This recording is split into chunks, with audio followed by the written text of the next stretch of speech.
यह कहानी एक दिव्यांग राजा की है जिसके राज्य में कोई भी परेशानी या समस्या नहीं थी। सभी लोग उस राजा से बहुत खुश थे और ऊपर वाले से धन्यवाद करते थे कि इतनी अच्छी राजा को उनकी ज़िंदगी में भेज दी है।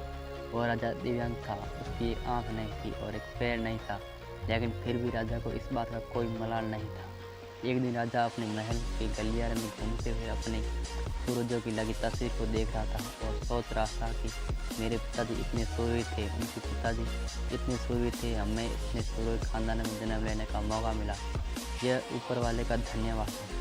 राजा ने सभी चित्र को देखते हुए आखिरी चित्र तक पहुंचा और फिर उस खाली जगह को देखा तो वह चिंता में पड़ा, क्योंकि उसे मालूम था कि अब यहाँ जो तस्वीर लगेगी वह उसी की लगेगी। लेकिन राजा को इस बात की चिंता नहीं थी कि वह मर जाएगा, लेकिन चिंता इस बात की थी कि वहाँ जो पेंटिंग लगेगी वो कैसी लगेगी। राजा का एक आँख और एक पैर ना होने की वजह से चिंता में पड़ गया और सोचने लगा कि इस गलियारे में इतनी शानदार पेंटिंग लगी है, लेकिन मेरी एक आँख और एक पैर ना होने की वजह से मेरी ही तस्वीर सबसे ख़राब लगेगी और सबसे भद्दी दिखेगी। राजा ने सोचा कि मेरे मरने के बाद पता नहीं कैसी पेंटिंग बनेगी और क्यों ना मैं अपने जीते जी एक शानदार पेंटिंग बनवाऊँ, ताकि मुझे ये सुकून मिल जाए कि मेरी यहाँ अच्छी पेंटिंग लगेगी। अब उस राज्य में ऐलान करवा दिया गया और सभी पेंटर्स को बुलाया गया और कहा गया कि जो भी पेंटर राजा का शानदार पेंटिंग बनेगा उसे शानदार इनाम मिलेगा। अब सभी पेंटर राज्य में आए और पेंटर को पता था कि अगर शानदार पेंटिंग बनेगा तो शानदार इनाम तो मिलेगा, लेकिन जिस राजा के एक आँख नहीं है, एक पैर नहीं है, उसका शानदार पेंटिंग कैसे बनेगा।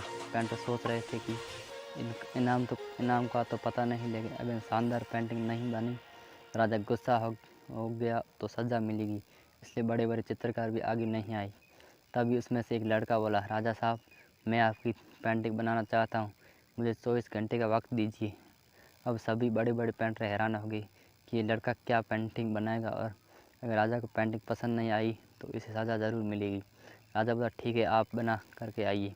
अगले दिन वह लड़का तस्वीर बनाकर लाने वाला था और दरबार पूरी तरह से भर चुका था। दूर दूर से देखने के लिए लोग आए थे, वो लड़का कैसी पेंटिंग बनाकर लाएगा। अब लड़का जब उसकी पेंटिंग बनाकर लाया तो लोग आश्चर्यचकित रह गए। सब जो लोग ज़ोर ज़ोर से तालियां बजाने लगे, सीटी बजाने लगी। और जब राजा ने उस पेंटिंग को देखा तो वह खुश हो गया और बोला कि वाह, इससे अच्छी पेंटिंग तो पूरी गलियारे में नहीं है। राजा ने उस लड़के को बहुत सारा इनाम दिया। अब आप सोच रहे होंगे कि उस राजा की क्या पेंटिंग बनेगी जिसकी एक आँख नहीं है और एक पैर नहीं है, कैसी पेंटिंग बना होगा। उस तस्वीर में लड़के ने राजा को एक घोड़े पर सवार किया। एक साइड से उस राजा का एक पैर दिख रहा था और राजा तीरंदाजी करते हुए निशाना लगा रहा था, और निशाना लगते वक्त एक आँख बंद होती है और उस लड़के ने उस राजा की वही आँख बंद की थी और राजा के पास नहीं थी। इस तरह लड़के ने उस लड़के से राजा को निशाना लगते हुए घोड़े के ऊपर सवार दिखाया, जैसे एक आँख बंद और एक ही पैर दिखाया, और इतना शानदार पेंटिंग बनाया था कि वह अब तक की सबसे सर्वश्रेष्ठ पेंटिंग थी। उस लड़के के सामने विषन्नता की थी, संकट था, लेकिन उसने सकारात्मक का साथ नहीं छोड़ा। ज़िंदगी में आप जिस भी मुकाम पर हो, जिस भी संकट में फंस गए हो, चाहे जिस भी स्थिति में हो, अगर आपके पास सकारात्मक का साथ कभी नहीं छोड़ा तो यकीन मानिए आप उस संकट से बाहर निकल जाएंगे। ज़िंदगी में उम्मीद का साथ मत छोड़िए, क्योंकि जिसने भी उम्मीद का साथ छोड़ दिया तो फिर ज़िंदगी उसका साथ छोड़ देगी।